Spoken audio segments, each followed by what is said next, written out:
let's go on to the next subject matter, which is not answering questions. There were a number of times where she was asked a very, very straightforward question, and this is usual from politicians. They don't answer it. They give this runaround question, and they bring in things, and they redirect, and so on and so forth. And last night was no different. Let's check out this first one. Begin tonight with the issue that voters repeatedly say is their number one issue, and that is the economy and the cost of living in this country. Vice President Harris, you and President Trump were elected 4 years ago, and your opponent on the stage here tonight often asks his supporters, are you better off than you were 4 years ago?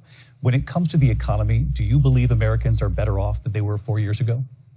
So I was raised as a middle-class kid, and I am actually the only person on this stage who has a plan that is about lifting up the middle class and working people of America.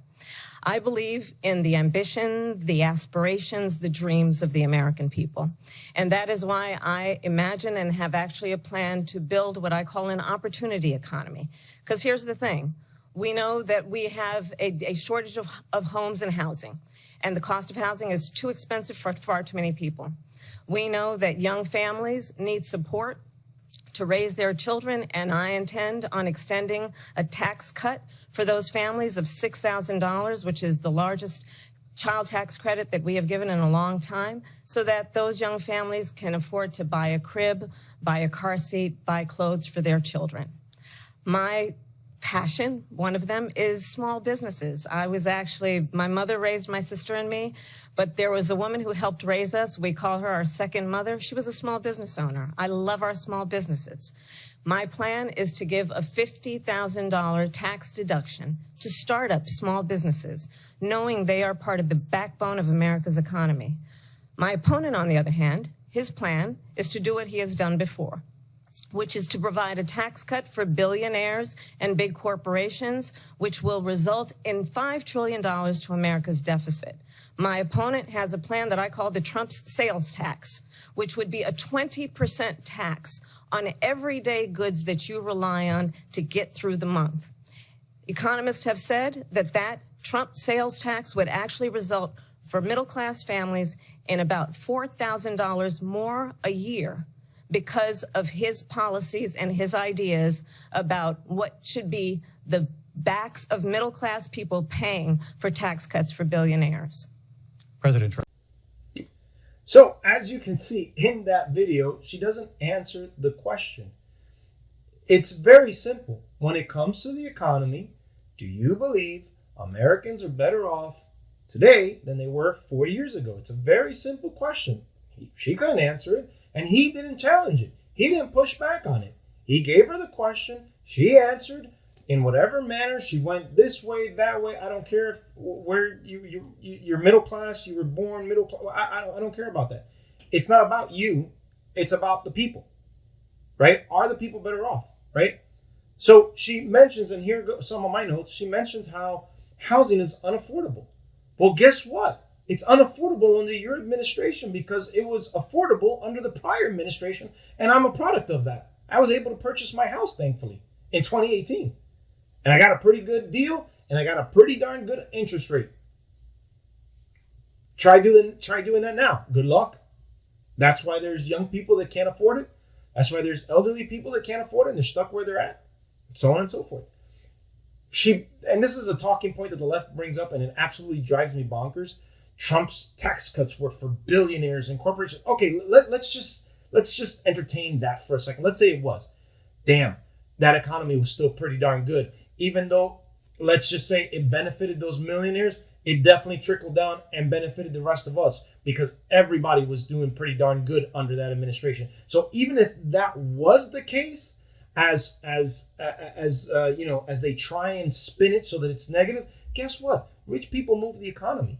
You know what I'm saying? Right? I don't move the economy. Rich people do. They create jobs. They have corporations. They make these moves and so on and so forth. They set up a business, a corporation. They hire other people. Guess what? I'm okay with that because that means more jobs for other people, right? If a corporation expands, that means they hire more people. That means more jobs for people. That's not necessarily a bad thing, right? So these people, whatever they're doing now is not working. Whatever Trump did back then did work. So if you want to make this giving tax cuts to the billionaires is a bad thing, guess what? it may have favored those billionaires, but it definitely favored us. What they're doing is not favoring us, and I'm not 100% sure it's favoring millionaires, because even though they would be the least impacted, there's a number of corporations that are tanking. Big corporations, layoffs, massive ones, right? So it's not all, it's not all great. This economy is not great at all by what these people try and pretend that it is. Let's go to the next one, revolving around economics and specifically around tariffs. President Harris, I do want to ask for your response, and you heard what the president said there, because the Biden administration did keep a number of the Trump tariffs in place. So how do you respond? Well, let's be clear that the Trump administration resulted in a trade deficit, one of the highest we've ever seen in the history of America. He invited trade wars. You want to talk about his deal with China? What he ended up doing is, under Donald Trump's presidency, he ended up selling American chips to China to help them improve and modernize their military, basically sold us out, when a policy about China should be in making sure the United States of America wins the competition for the 21st century, which means focusing on the details of what that requires, focusing on relationships with our allies, focusing on investing in American-based technology so that we win the race on AI, on quantum computing, focusing on what we need to do to support America's workforce so that we don't end up having on the short end of the stick in terms of workers' rights. But what Donald Trump did, let's talk about this, with COVID, is he actually thanked President Xi for what he did during COVID. Look at his tweet. Thank you, President Xi, exclamation point, when we know that Xi was responsible for lacking and not giving us transparency about the origins of COVID. So, once again, no direct response. It's real simple. Essentially, if Trump's tariffs are so bad that they hurt American people, why hasn't the Biden administration removed those tariffs? She didn't give an answer. She went to blame Trump, and then she redirected to COVID. Oh, so now she admitted that the virus came from China. Okay, really? Because for the last year of Trump's administration, he was called a racist for saying the virus came from China, and not one single Democrat voted to investigate the origins of the virus. So that's really interesting in that particular answer that she gave. Let's move on to the next question. And the other thing, you should ask, will she allow abortion in the 8th month, 9th month, 7th month? Come on. Okay, would you do that? Why don't you ask her that question? Why don't you answer That's the problem. question? Would you because veto? Under Roe v. Answer Wade, the question. Would you veto? You could do abortions in the 7th month, the 8th month, the 9th month, not true. and probably after birth. Just look at the former governor of Virginia. The governor of Virginia said, we put the baby aside and then we determine what we want to do with the baby. President Trump, thank you. Right there, again, no answer. Redirects to the veto abortion bill. Again, it's a simple question. What are the specifics behind abortion? 7th, 8th, 9th month? What's your deal? Right? Be transparent. Be specific. No, of course not. And then, in all fairness, Trump didn't really say yes or no to the vetoing the abortion bill if it came across. So I do want to point that out. But if I'm not mistaken, he said, "Listen, I don't need to veto anything because it's not going to happen." Right? I gave that back to the states. But she clearly has no answers, no specific answers to these specific questions. So let's watch the 4th question regarding border security. Crossings reached a record high in the Biden administration. This past June, President Biden imposed tough new asylum restrictions. We know the numbers since then have dropped significantly. But my question to you tonight is, why did the administration wait until 6 months before the election to act? And would you have done anything differently from President Biden on this? So I'm the only person on this stage who has prosecuted transnational criminal organizations for the trafficking of guns, drugs, and human beings. And let me say that the United States Congress, including some of the most conservative members of the United States Senate, came up with a border security bill, which I supported. And that bill would have put 1,500 more border agents on the border to help those folks who are working there right now overtime, trying to do their job. It would have allowed us to stem the flow of fentanyl coming into the United States. I know there are so many families watching tonight who have been personally affected by the surge of fentanyl in our country. That bill would have put more resources to allow us to prosecute transnational criminal organizations for trafficking in guns, drugs, and human beings. But you know what happened to that bill? Donald Trump got on the phone, called up some folks in Congress, and said, kill the bill. And you know why? Because he'd prefer to run on a problem instead of fixing a problem. And understand, this comes at a time where the people of our country actually need a leader who engages in solutions, who actually addresses the problems at hand. But what we have in the former president is someone who would prefer to run on a problem instead of fixing a problem. And I'll tell you something, he's going to talk about immigration a lot tonight, even when it's not the subject that is being raised. And I'm going to actually do something really unusual, and I'm going to invite you to attend one of Donald Trump's rallies, because it's a really interesting thing to watch. You will see during the course of his rallies, he talks about fictional characters like Hannibal Lecter. He will talk about windmills cause cancer. And what you will also notice is that people start leaving his rallies early out of exhaustion and boredom. And I will tell you, the one thing you will not hear him talk about is you. You will not hear him talk about your needs, your dreams, and your desires. And I'll tell you, I believe you deserve a president who actually puts you first, and I pledge to you that I will. Vice President Harris, thank you. So I notice again, she did not answer the question, right? It's really specific. Illegal immigration reached a record high under this administration. Tougher restrictions happened on asylum seekers a couple of months ago, which has dropped, according to this, the moderator, have dropped significantly.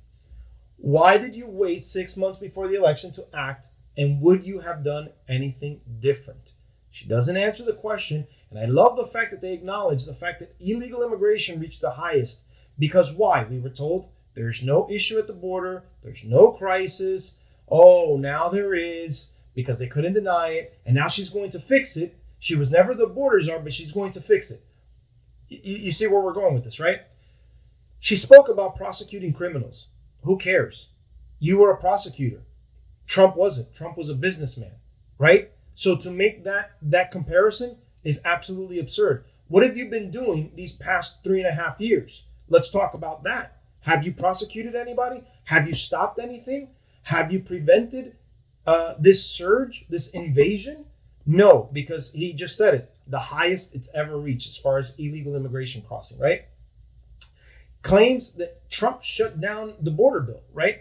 A bill that was going to allow like 1.8 something million or a bunch of illegal, I don't remember the number, but it was supposed to allow speed up the number of processes, right? As a matter of fact, Representative Byron, here, I'm going to post it up on the page right now. He posted a number of issues that were going on with this bill, right? So, I mean, you're just basically legalizing people coming across illegally is essentially what's going on, as you can see here in one of the bullet points, right? She goes on to talk about Trump's rallies. How's that relevant to the question? And then she pledged to put Americans first as president. Let me ask you a question. Has she done that as vice president? Because if she hasn't done it as vice president, I seriously doubt she's going to do it as president. As a matter of fact, one can argue and say that she has done more for non-U.S. citizens, illegal immigrants, than she has for actual U.S. citizens, right? The next subject matter I want to cross over to is the moderators. Again, I'm heavily criticizing the moderators because their bias was showing. They had a number of gotcha questions, but we're only going to play 2. Let's take a look at this first I gotcha question regarding January 6th. Lindsay, thank you. We have an election in just 56 days. And I want to talk about the peaceful transfer of power, which, of course, we all know is a cornerstone of our democracy, and the role of a president in a moment of crisis. Mr. President, on January 6th, you told your supporters to march to the Capitol. You said you would be right there with them. The country and the world saw what played out at the Capitol that day, the officers coming under attack. Aides in the West Wing say you watched it unfold on television off the Oval Office. You did send out tweets, but it was more than 2 hours before you sent out that video message telling your supporters to go home. Is there anything you regret about what you did on that day? You just said a thing that isn't covered. Peacefully and patriotically, I said during my speech, not later on. Peacefully and patriotically. You might ask her that question. You were the president. You were watching it unfold on television. It's a very simple question as we move forward toward another election. Is there anything you regret about what you did on that day? Yes or no? I had nothing to do with that other than they asked me to make a speech. I showed up for a speech. I said, I think it's going to be big. I went to Nancy Pelosi and the mayor of Washington, D.C., and the mayor put it back in writing, as you know. Nancy Pelosi was responsible. She didn't do her job. The question was about you as president, not about former Speaker Pelosi, but I do want Vice President Harris to respond here.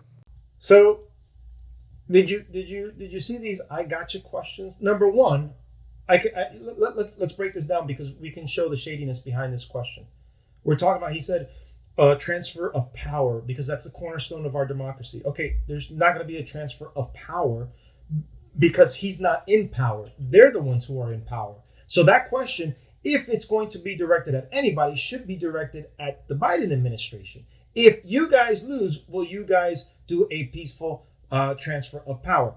If Trump were to win, it's his second term. He can't do anything after that. So he's gotta step down. So this is again an I gotcha moment. Let's take a look at the second one.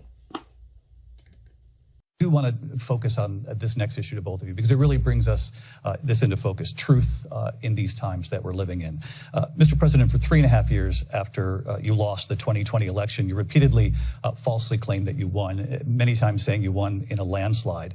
In the past couple of weeks leading up to this debate, you have said, quote, you lost by a whisker, that you, quote, didn't quite make it, that you came up a little bit short. I said that? Are you now acknowledging that you lost in 2020? No, I don't acknowledge that at all. But I you said did that say sarcastically. You know that. It was said, oh, we lost by a whisker. That was said sarcastically. Here's the funny part, right? It's wrong to question the results of the election. Again, these people have demonized people for doing it. They don't want you to ask questions. Right now, there's an election. There was an election that took place in Venezuela where the current president is refusing to show the evidence supporting his victory, right? And he's jailing anybody who tries to question it. I mean, there's a lot of people. It's across the world. It's an entire international community that is questioning it. But it's very, very similar, right? So these gotcha type questions further add to the bias of this news station and these two moderators. Explain to me how J6 is going to help us pay our bills. Explain to me how the denial of a very, very questionable election result from 2020 is going to help bring down the high cost of living. Explain to me how any absolutely ridiculous questions towards Trump is going to help people afford house, rent, groceries, and pay their bills. Explain to me like I'm a kindergartner so that I can understand how these questions benefit the American people. The next topic I want to go over is Kamala Harris. Kamala Harris she was surprisingly well poised. It's obvious she was well rehearsed.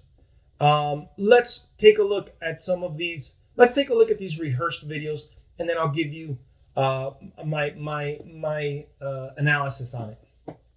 So let's talk about what is important in this race. It is important that we move forward, that we turn the page on this same old tired rhetoric and address the needs of the American people, address what we need to do about the housing shortage, which I have a plan for, address what we must do to support our small businesses, address bringing down the price of groceries. But frankly, the American people are exhausted with this same old tired playbook. My work that is related to having a friend when I was in high school who was sexually assaulted by her stepfather.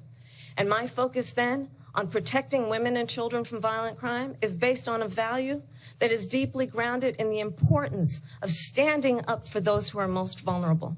My work that is about protecting Social Security and Medicare is based on long-standing work that I have done, protecting seniors from scams. My values have not changed. And what is important is that there is a president who actually brings values and a perspective that is about lifting people up and not beating people down and name calling.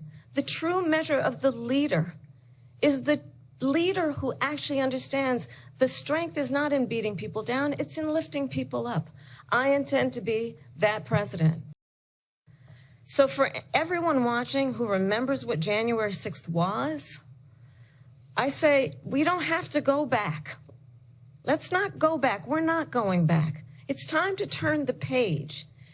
And if that was a bridge too far for you, well, there is a place in our campaign for you to stand for country, to stand for our democracy, to stand for rule of law, and to end the chaos, and to end the approach that is about attacking the foundations of our democracy because you don't like the outcome. And be clear on that point. Donald Trump, the candidate, has said in this election there will be a bloodbath if this and the outcome of this election is not to his liking. Let's turn the page on this. Let's not go back. Let's chart a course for the future and not go backwards to the past. Let me just follow up here. So as you can see, she was very, very well rehearsed. These heartfelt moments, these Mama Harris type moments, I like to say, were absolutely, they were absolutely rehearsed. She's not this articulate, not this consistently well articulate. We have Googles of videos of her like not being on point with what she's saying, with the message that she's trying to get across. And it was almost like Biden in 2020. I watched the 2020 debates because I wanted to see how many gaffes Biden would do that night. He didn't do any back in 2020, which told me, it told me that they have pumped him full of something potentially. Because why? All throughout the campaign, you could see gaffes beyond gaffes, right? So I was expecting to see some that night and I didn't. So it led me to believe that they gave him something to keep him sharp, right? But obviously that didn't work a couple of months ago. In this case, she's so well rehearsed, if that's what you want to call it, that she didn't. All of her points were pretty much on point, even though she didn't answer questions. But she wasn't her belligerent self that makes no sense as normal. So now, since the end of the debate, there have been a few conspiracy theories floating around about Harris having a Bluetooth in her earring, where she was being fed answers. I've heard some say that ABC gave her questions ahead of time, so that way she can be very well prepared. To be honest, we don't have proof either of those two things happened. Now, these are some pics that I'm showing right now, circulating the earrings, but you would need to actually test it in order to determine whether that's true or not, or have somebody come forward and admit it, right?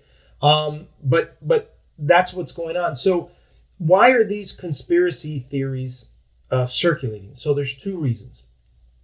Like I said, she was unusually well spoken. There were no word salads, and knowing how she's the word salad queen, she spoke really clearly. So the question mark is up. Why weren't there any word salads last night, right? That's number one. Number two, although many of us Trump supporters will have a hard time saying this, but it's an indicator that we might not have seen Trump's best debate, right? We thought he was going to, essentially crush her, because that's what it was leading up to. But unfortunately, that's a lot of people are not coming to that conclusion. There were moments where she baited him and he fell for it. He was on the defensive almost the entire night, and he sounded frustrated and emotional most of the time. The emotions is more than likely what threw him off and got him even more scattered than what he normally is. Now, granted, part of that is due because he was having to fight off, two moderators, right? But here are my final thoughts. So who won the debate? I think when we look at Trump's debate against Harris, Trump's debate against Biden, it was almost unanimous on both sides of the aisle that Biden was destroyed by Trump. I think after seeing many comments from the right, we are split on this. It's not clear or a sure shot victory for us. I do think, however, we had a very, very strong finish question. I hope that many people, when they see this, will ponder Trump's finishing statement, right, which was really strong.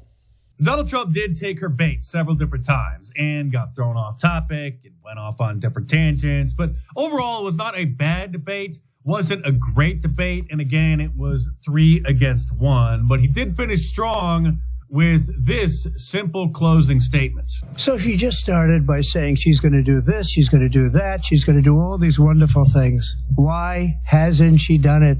She's been there for 3.5 years. They've had 3.5 years to fix the border.